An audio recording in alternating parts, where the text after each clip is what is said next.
If you want to start investing in 2024, then this is the video for you. I started investing when I was about 18 years old, and honestly, I had no idea what I was doing. I feel like there's so much information out there that it can get very overwhelming very quickly. There are so many YouTube videos, so many things on the internet, so many different terms, and it can just get insanely complicated. So I wanted to make a video all about the tips and things that I wish I knew when I was first starting out. What it is, what accounts to open, all those basic but very important things that will really help you learn the basics of investing. Now, I just want to preface this by saying I'm not a financial expert. Everything I'm about to share is based on my own personal experience and the research that I have done. But to make things simple and straightforward, we're going to break this video down into 6 parts. So we're starting with part 1, which is to set your goals. And this is the pre-investing stage. All right, so before we even talk about what investing is and the basics of investing, I want to talk about the steps you need to take before you even start to invest. And that is to set your personal and financial goals. My most important tip before investing is for you to have an emergency fund. I see investing as a long-term process, so the money that I put in when I'm investing isn't money that's going to be readily available for me if I really want to see that growth. So if you have an emergency or you want to make a big purchase soon, then you need to have that money set aside. So that is my first tip. Have an emergency fund. All right, that brings us on to part 2. Why do you even need to invest? Well, the obvious reason is because you want to make more money, right? So for example, let's say you have just $100 sitting around. You've paid off all your expenses, you've budgeted, all that stuff, and you just have this $100 sitting around. You can either buy makeup or clothes or skincare items, which is perfectly fine. But over time, the price of consumer goods increases. How many emails have you received from your favorite makeup brands letting you know that they're increasing the price of some of your favorite items? I've received a lot. So this is something that's called inflation. It's when the price of consumer goods increases, but our money remains the same. So our money is losing its purchasing value. So something that we paid $30 for is now costing us $35. So our money is working harder. It's not getting us as much as it used to get. So that's why a lot of people invest, because it's a way for us to catch up with this inflation. It's a way for us to put our money into something so that it can grow over time. The way I like to think about it is that you can either have your money just sitting in your bank account, not doing anything, while everything around us is getting more expensive, or you can put it into things like the stock market and let it grow over time. All right, that brings us to part 3. How do you even gain money from investing? Well, the hope is that if you invest an initial amount of money, then that initial investment will go up. So let's think about this in terms of real estate. If you buy a house, let's say in 1998, you bought a house for $500,000, and then you sold it today for $1 million, then that means that the price of your initial investment, that $500,000, has increased by $500,000. So that's how we gain money. We put our money into an investment, whether that's real estate, the stock market, whatever it is, and then over time, that money increases as the value of that property or company increases. So that's how we gain money from investing. Now, there are many different things you can invest your money in. You can invest in real estate, stocks, bonds, mutual funds, cryptocurrency, all these things. But the most common thing to invest in is stocks. And the great thing about investing in stocks is that you don't need to be a millionaire, right? If you invest in real estate, then you need to have a substantial amount of money already in your bank account. But when you're investing in the stock market, you can have as little as $1 invested in the market. So really anyone can do it. It's a great way to start gaining that wealth over time. So let's go into a bit more of the basics of what the stock market is. So if you invest your money into a company, then you own shares of a company. That means that you own a little ownership of that company. If a company performs well and the value of that company increases, then their stock price increases. As an investor, we can sell that stock at a higher price. So if we bought a stock of a company for $10 and then it increases to $15, if we decide to sell that stock at $15, then we've made $5. All right, let's take a bit more of a real world example to really simplify this. Let's say you want to invest in Apple, because you really like Apple, you have all their products, and you want to have a little ownership of Apple. So you go on to whatever investing platform or app you use to invest, and you buy $1,000 worth of shares in Apple stock. So let's say their current stock price is $200 per share. With your $1,000, you can buy 5 shares of Apple. Great, so you now own shares in Apple. A year from now, you see that Apple's stock price has increased from $200 per share to $300 per share. That means you've made $100 per share in profit. So in total, you've made a profit of $500 when you decide to sell. So that's a bit more of the basics of how the stock market works and how buying stocks in a company works. All right, now we're on to part 4. How do you even start?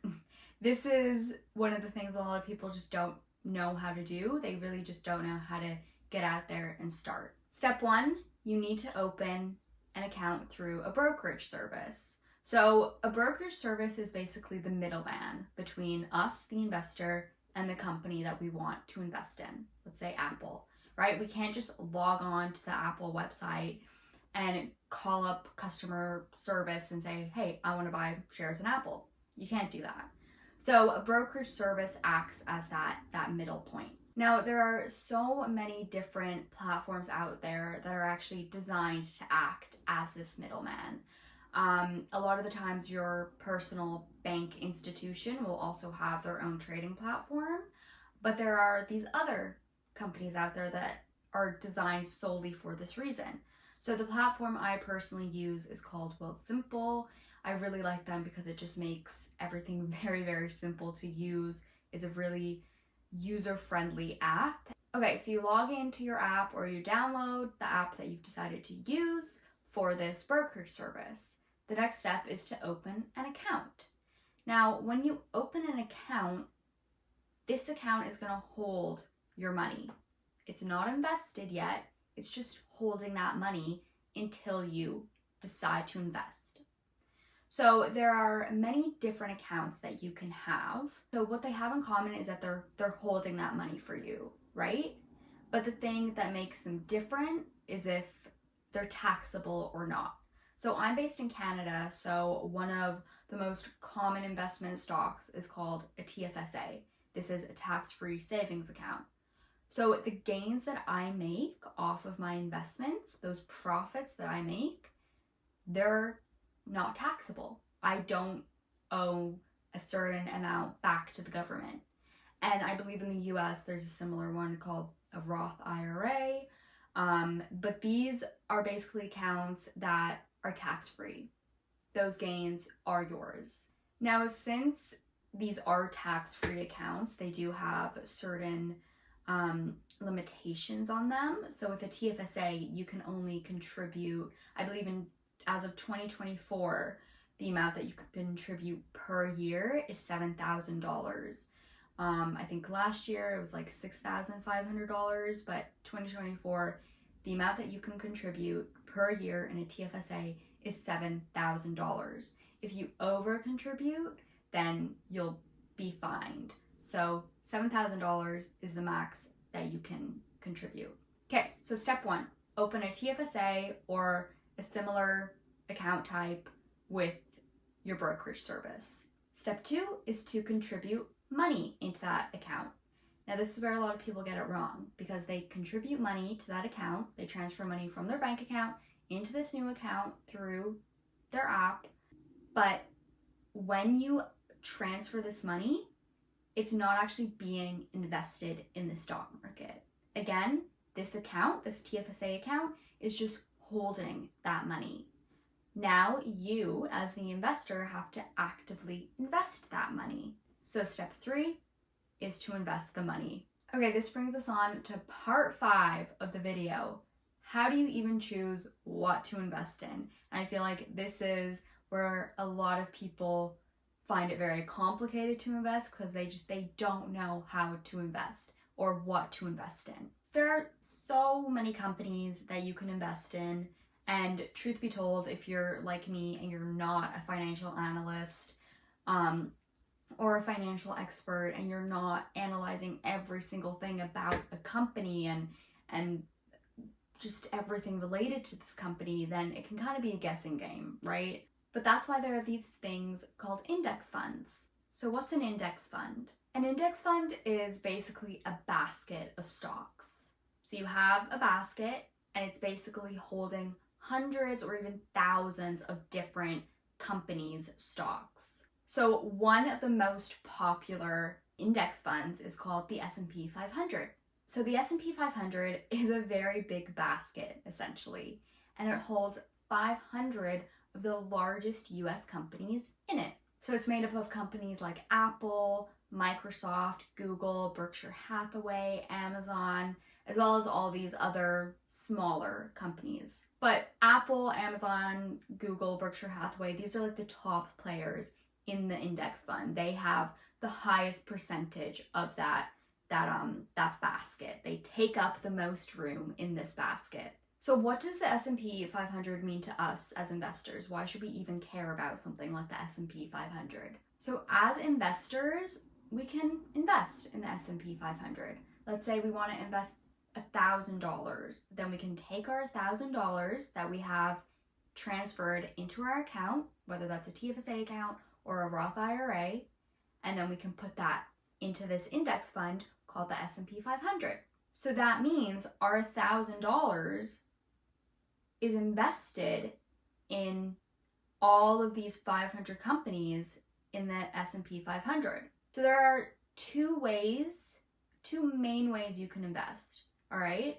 You can invest in a single stock. So let's say you just want to invest in Apple. You can put your $1,000 all into Apple, meaning you own $1,000 worth of Apple stock.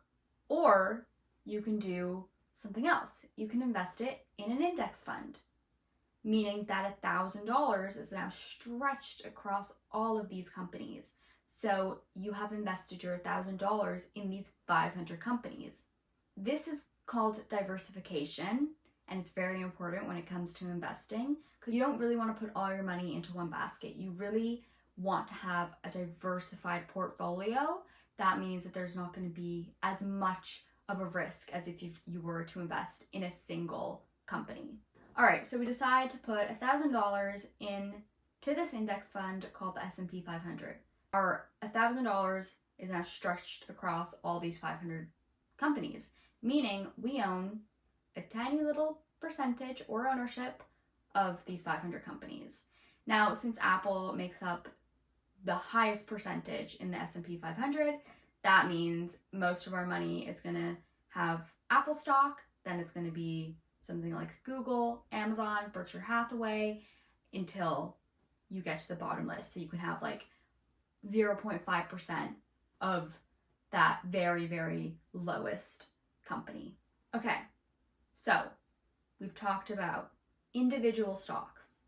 Individual stocks, let's say you want to just buy Apple stock, you can put your $1,000 just into Apple, okay? Then we've talked about index funds. We have $1,000, we can put it into an index fund like the S&P 500. There are others out there, but we're just going to keep it simple. So you want to invest in the S&P 500, so you've now invested $1,000 into these 500 companies. There's another thing we can invest in. These are called bonds. Bonds basically mean that you're lending money to a company. You don't have ownership in a company, you're just lending them money. And they're paying you interest on that loan. So bonds are low risk, but they tend to be a lower reward. Whereas if you were to invest in stocks or index funds, then these are higher risk, but they tend to be higher reward as well. Part 6, long-term investing. Okay, so now that we have a good understanding of the basics of investing and some of the things that you can invest in, I want to share some tips that I've learned along the way. So March 2020, the S&P 500 shot down, right? Because there's this thing called COVID. Everybody got really, really worried. So people started to kind of sell their stocks. When a lot of people sell stocks and shares, that tends to make the market go down. So that's what a lot of people were doing because we didn't know what this was. People were losing jobs, people needed money, so they were selling, okay? So the S&P 500 shot down. So if you invested $1,000 in the S&P 500 before March of 2020, then chances are you lost money in March of 2020. Now, what a lot of people do when they see this like abrupt decline in whatever stock they have is that they sell it because they're like, oh no, okay, I just want to get out. I don't want this stock price to go down even more. I just want to get out of it. So let's say you bought it at $1,000, March 2020, it's now gone down to $500. You're like, okay, I've lost $500 already. I don't want to lose even more if it continues to go down because you just don't know if it's going to go down more and you don't know if it's going to go up. But you're like, no, I don't want to lose more money. So you're like, I'm out of there. So you sell that stock. You end up losing $500. The most important thing to do though is to not worry when that market is going down. I think especially if you're a long-term investor, it is so important that you need to be able to ride out these really low periods because as we've seen in the past is when that market shoots down, over time it's going to go back up, right? That's the entire stock market. It goes down, but then give it a few years, it will go back up. It will recover. Meaning, if you didn't sell that initial $1,000 and you saw that $1,000 go down to $500, and then let's say the S&P 500 starts to recover, then you can have that $1,000 and then maybe even more if it continues to rise. So that's a very important thing about long-term investing, that you need to be able to stick with it even in those low periods. A lot of people get worried during those low periods and when they see their stock or investment decline. So these are just a few tips and a bit more about the basics of investing that I wish I knew when I was first starting out. Hopefully this was helpful. There's a lot of other terms out there, but I think if you're just starting, then what I've shared with you is really what you need to know right now. I think if you're able to understand how we gain money from investing, the difference between investing in a single stock versus something like an index fund, if you understand those differences and those concepts, then I think that you'll have a good groundwork and framework for starting to invest. So I hope you enjoyed this video. I really hope it was helpful for you. And if you liked it, then please give it a thumbs up and subscribe to my channel for more. Bye.